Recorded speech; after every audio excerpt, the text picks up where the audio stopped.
Hi everybody out there. Hope everybody's having a good day.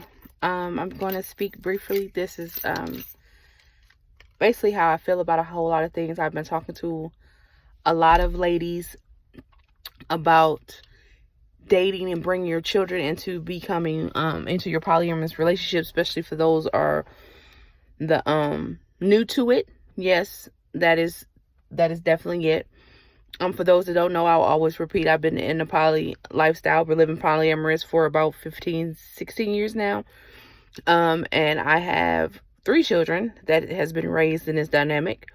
And my advice to people that are bringing your children in is, first of all, sit down and explain to your children your choices of your lifestyle. You also need to explain to them that it is your choice and the reason you're making those choices. So one thing I guess you need to know for sure before you sit down and explain to your children is something that you need to know that you want to do. For women that are bisexual or have other, bisexual, you should probably explain your sexuality to your children first, because 9 times out of 10 you don't tell your children your sexual preference or your sexual identity, being from so many different reasons why. Probably conversations that we feel like we shouldn't have with our kids because of age and preferences, and I understand that. But kids are smarter than you think they are.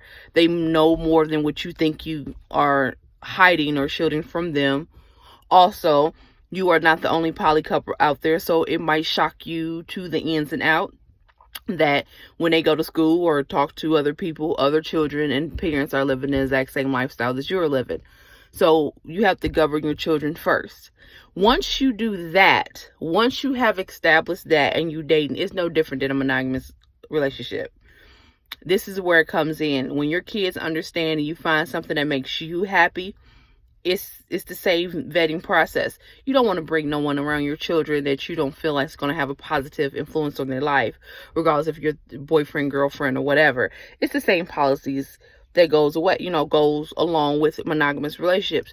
You also don't want to go too long dating somebody and you don't want to bring your kids in. Everybody knows that at some point. But my also advice to you, because poly is more of a family building dynamic, even if the relationship does not work, you need to make sure the dynamic and the foundation for your children is still there.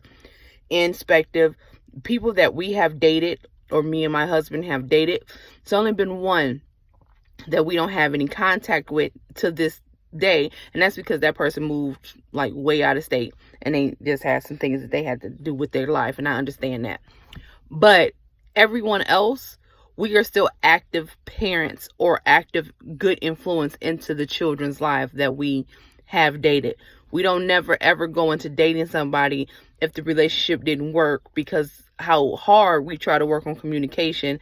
Even if it don't work, we want it not to work in a way we can still be cordial and I can still be that influence and that support system to your children, because that's something that I found that is different with poly. Because in a monogamous relationship, if you're dating and things go awry or astray or whatever the case may be, and even if it's on good terms, that person that you're dating might still be cool and might still check in on your children, but it's still not an active influence in your kid's life. And that's something in the poly world that my people and the people that I talk to, or even to the people I want to date, have that understanding that this is a village, a community, a friendship, a family first, regardless, because every decision that we make as adults has a ripple effect. So be cautious quickly if you can get that, and for those who don't, you'll just have to move with that. Also with children, if you have children and you're potentially dating somebody else with children, you also have to keep in fact that it's not about you. It's not just about your happiness, it's about your children's happiness. And they may have, you have good kids and they have good kids, and then your children don't get along. Depending on the age group, this is very important. And when I say the age group, I'm not talking about terrible 2s and 3 and 4 year olds that no matter what group you put them in, they're going to, fight and be terrible 2s, 3 and 4 year olds. But if you have children that's, I want to say, depending on the maturity of your child, anywhere between 8 to 8, 9, 10 on up, especially teenagers, you really need to get them together, see if they could be, they get along. Because once you get so old, personalities are built. No matter what you think about your children, they have their own personalities. Respect their feelings, because it matters. You don't want to be so caught up in feeling good and feeling good about yourself that you erase your kids' feelings about it. Also, my advice with them that you will do differently, or well, some people will want to do differently, is check in with your children. Y'all should be having family meetings. And when I say family meetings, you, your husband, partner, whatever, your potential partner, new, whoever, just like y'all sit down to communicate to make sure y'all hitting on all cylinders, you should sit down with your children as well and make sure everybody is adjusting like they need to adjust. Questions, concerns, because you want to show them or teach them to be individuals that start communicating without judgment, ridicule, and feeling some type of way and holding themselves in, because it's just not your life, it's your children's life. And if you're going to do this and you're not sure this is the lifestyle that you want to live, then you keep it to yourself. If you're going to do this and you're going in this to fix your marriage, this is not for your children. If you're going to do this and it's all for something for you and your partner to do because, this is, a fly by the seat of your pants thing, then keep it as an adult entertainment, fly by the seat of your, almost like what goes on in Vegas stays in Vegas, and your kids don't need to know that you be out here doing the freaky diggy. No crazy like this. But if you plan on living your lifestyle and building a family and having somebody step into their life, it starts with your home first.